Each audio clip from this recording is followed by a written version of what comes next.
FM Live Drama.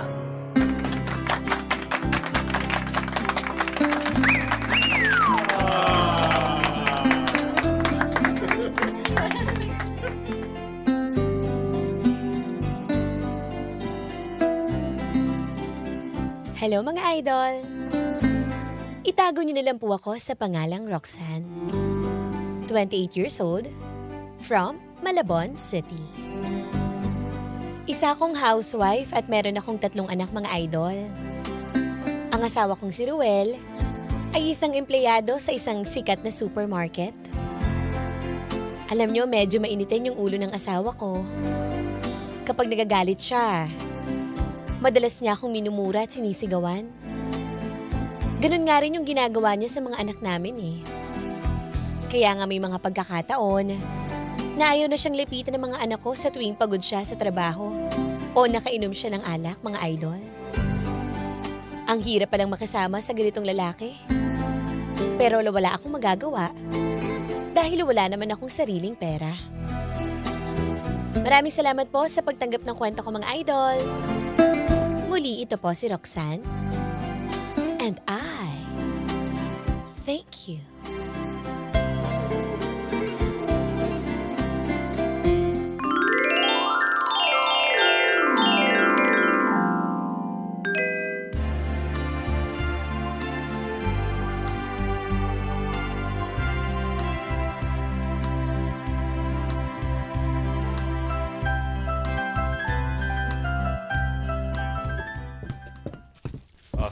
Roxanne. Oh. Papasok na ako sa trabaho at hindi na yung 500 ha. 500? Ba't 500 lang? Ha? Nagrereklamo ka? Hindi. Kasi wala na tayong grocery. Tsaka teka, asan ba yung payslip mo? Hindi mo binigay sa akin noong nakaraan. Ba't hanapin po yung payslip ko? Pagkasyahin mo yung 500 pesos. Ano? Oh. Wala na tayong bigas. Tsaka teka lang. Di ba sabi mo, halos makumpleto mo na yung bayad dun sa motor na binili mo? Ba't hanggang ngayon dami pa rin parang loan? Ito ka ba? Bingi ka ba? Sinabi ko sa'yo kanina, pagkasyahin mo yung 500 pesos. At magluto ka na masarap na ulam mamaya dahil mamaya maaga ko uwi. Naintindihan mo ba? Ruel naman, utang ka ng utang oh. Ito na lang natitira sa pera mo. Oh, Ano, 500 na lang bigay mo sa akin kada sumisweldo ka? buti na nga lang may 500 pa akong binibigay na abot sa'yo eh. At saka huwag mong kukwestiyonin yung motor na yan. Dahil yan yung service ko sa trabaho. Gusto mo bang mahirapan pa ako magpasok, ha? Ayan, mabuti pa, ibenta mo na lang yung motor na yan eh. Hoy, huwag mo sasabihin ng benta itong motor, ha? Pinaghirapan ko to, ha? Huwag magreklamo. Sige na, alis na ako. Bad trip ka naman.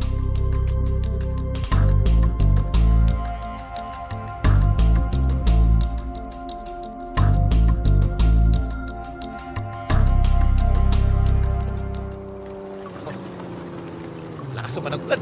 Storbo sa biyahe. Ay, kainis. Dala. Basang-basa na ako. Buisit. Kanina may tumawag pa sa akin. Naniningil. Saan? Di mo malang ako sinalubong. Di mo malang ako binigyan ng payong. Hindi ko naman narinig na nandyan ka ni. Dapat pag ganitong oras, alam mo na darating na ako. Pasensya ka na. Yung anak mo umiiyak eh. Di patahanin mo. Bakit? Obligasyon ko pa ba yan? Ha? Nagugutom ako. Gusto kong kumain. Umupo ka na dito. Ayan na. Diyan na yung pagkain. Ano to? Anong klaseng ulam to, Roxanne? Itlog!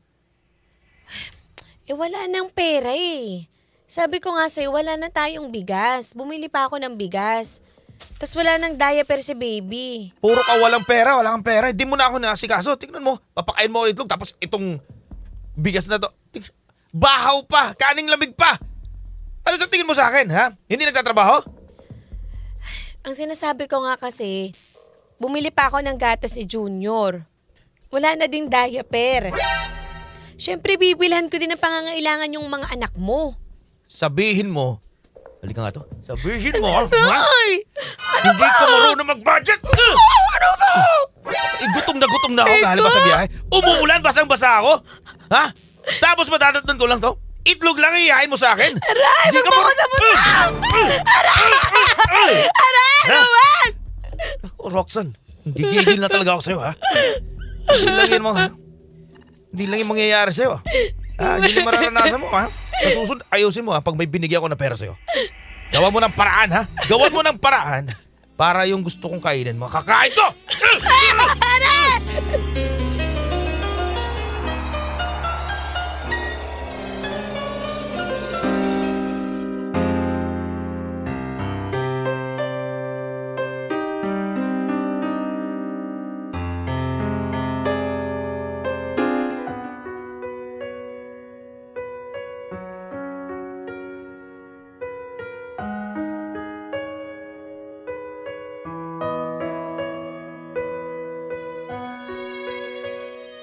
Ilang beses na akong pinagbubuhatan ng kamay ni Ruel. Pero nakatikom pa rin yung bibig ko sa mga pang-aalipusta niya sa akin, mga idol. Hindi ko magawang magsumbong sa mga magulang ko. O kahit pa sa pinakamalalapit kong kaibigan. Kasi ayoko mapahiya yung asawa ko eh. At ayoko magbukang kawawa, mga idol. Tinitiis ko lang lahat ng mga pasakit na ginagawa sa akin ni Ruel. Dahil ayoko maapektuhan yung mga anak ko. At ang totoo nito, nabuo na yung trauma ko sa lakas ng pagmumura sa akin ni Ruel sa tuwing galit na galit sa akin nito, mga idol.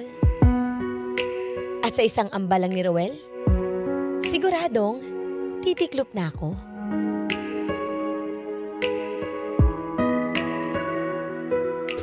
Eto na nga, Roxanne. Makakatulong sa iyo to. Itong brochure magazine na to. Tingnan mo, meron mga underwear, may mga bra, at dito din sa likod, sa next page, meron itong mga lotions, mga pabango. Ipapa-order mo lang ito. At malaking commission din ang ibibigay ko sa iyo kapag nabenta mo ito. Baka mahirapan ako magbenta niyan. Tsaka, magkano ba puhunan dyan? Alam mo naman na wala akong pera eh. Walang problema sa puhunan. Bibigyan mo na kita ng mga items. Tapos, maghanap ka na lang ng mga buyers o di mo na customers. Pwede mo ialog dito sa mga kapitbahay natin. Alam mo naman na ito lang pagkakakitaan. Mas maganda pa at makakatulong na rin sa inaanak ko. Pabili ng gatas, remember? Kaya nga eh. Pero, teka, sigurado ka? Wala akong puhunan dito? Oo, ako na bahala kung side ka muna. Tapos may items kayo bibigay. May bibigay ako sa'yo. Bahala ka na kung paano mo siya i-alok. Basta importante dito, kailangan na mag-remit ka sa akin na pagkatapos ng linggong ito. Every Saturday pupunta ako dito sa iyo, Roxanne. Teka lang, pero magandang oportunidad to ah. Malaki-laki rin pala yung kikitain dito. Oo naman, ano ka ba? Tingnan mo ng mga pamangkin ko. Dahil dito sa mga brochure magazine na to at marami nang papa-order, napagtapos ko sa high school at napagtapos ko rin sa college yung aking pamangkin. Dito lang yun ha. Baka mahalay mo. Diba dito ka na rin umasenso. At it's a pang opportunity. Hindi na mga brochure magazine ibibigay ko sa'yo pag lumakas na. Pwede kitang bibigyan dito ng boutique. Yung pwede ito pwesto dito sa tindahan. Turo tinda ka na dito. Ay, naku, maganda yan. O sige. Kailan mo ba ako dadalhan ng mga item na yan? Bukas babalik ako dahil bibigyan ko rin yung kapitbahay natin na isa. Nag-order na rin siya. O sige, deliver mo na lang sa bahay ah. Thank you, Esmeralda.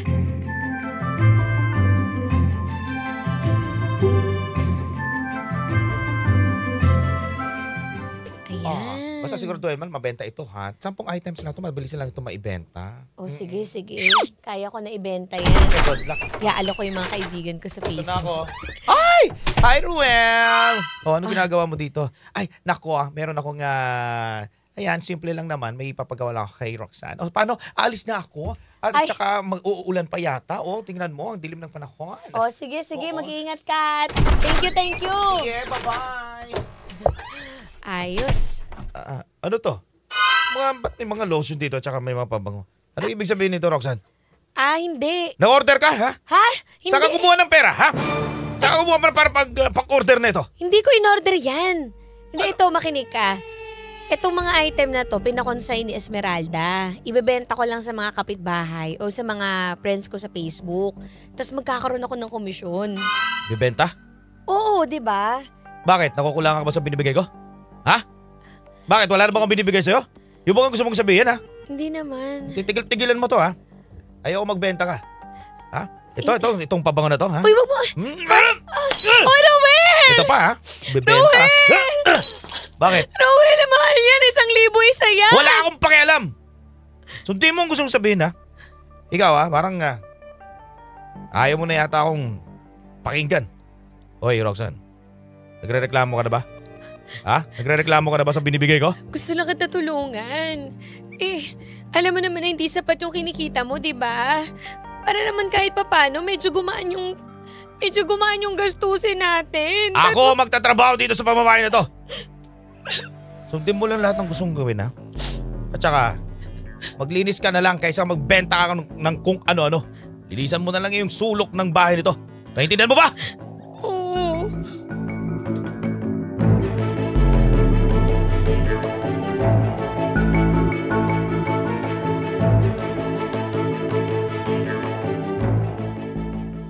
Naku, hindi ko sigurado kung magugustuhan to ng misis ko. Ano ka ba? Oh. Limited edition lang din yan. Terdo na bra sa kapanty. Di ba? Mura na yan. 1K lang yan, pero bigay ko na lang sa'yo 950 na lang. Basta kapag hindi ito nagustuhan ni misis, pwede bang ibalik? Uy, hindi. Sigurado ko magugustuhan ni Elma yan. Alam mo naman si Elma, di ba? Mahilig sa mga terno-terno. Sige. Bagay, ihalo ko muna sa kanya. Wala pa, nasa palengke siya eh. Uy, isang bigay lang Kasi kailangan ko to i-remit kasi, ha? Kayo na lang bahala mag-usap pagdating. O basta bayaran mo na ako agad. Send mo na lang sa e-cash ko. Naku, teka. Ano ba laman ng e-cash? O, kaya yan. 800 lang eh. Uy, lugi na ako dyan, boy. Sige na. Di, 800 na lang muna. Tapos yung kulang sabihin ko na lang kay Elma, sa asawa ko. May cash ka ba dyan? O, 800 mo yung e-cash, tapos bigay mo yung kulang sa cash. Wala akong cash eh. Basta. O sige na, isisend ko na lang. Lagay mo na dito. O, ayan na.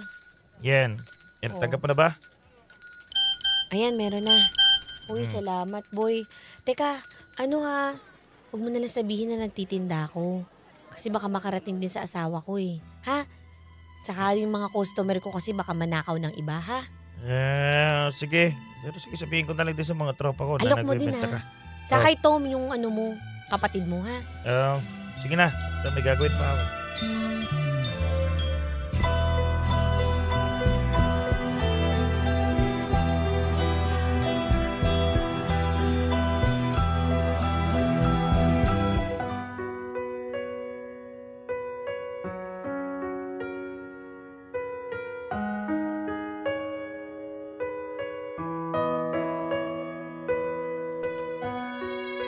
Lingid sa kaalaman ng asawa ko, pinagpapatuloy ko pa rin yung pagdiskarte ng sarili kong pera, mga idol. Gusto ko lang kasing makaipon para makaalis na kami sa poder ni Rowel. Gusto ko nang bumalik sa probinsya namin para makasama na yung mga magulang ko. At para din, lumaki sa payapa mga anak ko. Ayoko na kasing makarinig sila ng matitinding mura araw-araw mula sa kanilang ama, mga idol. Siguro napagod na din ako. At kahit takot na takot ako sa asawa ko, gagawin ko to para sa mga anak ko. At para sa ikatatahimik ng buhay ko.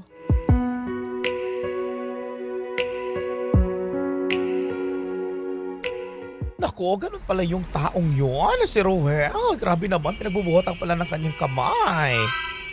Kaya nga pero pakiusap ko sa'yo, ha. Wag mo na lang sanang sabihin to sa iba. Wala na rin kasi talaga akong ibang masabihan eh. Kailangan na talaga namin umalis sa mga anak ko. Oo siya. Dahil nabalitaan ko yan. O sige, yung i-remit mo sa akin, dadagdagan ko na lang yon. Pag hindi ko na kukunin para mayroon kayo pang gastos para sa inaanak ko. Naku, nakakahiya naman. Huwag kang mahiya, kaligtasan mo rin ito. At saka magpakalayo-layo na kayo. Huwag na munang balikan si Rowel. Baka ano pa mong gawin niyan sa inyo. Basta ha, huwag na sasabihin sa iba.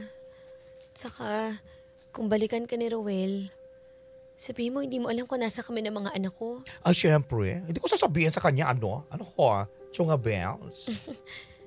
Basta maraming salamat, Esmeralda.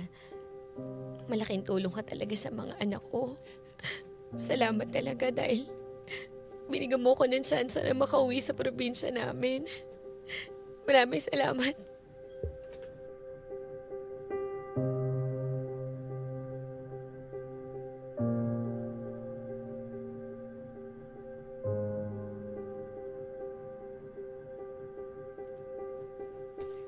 Buti na lagi na punta na kayo dito sa probinsya.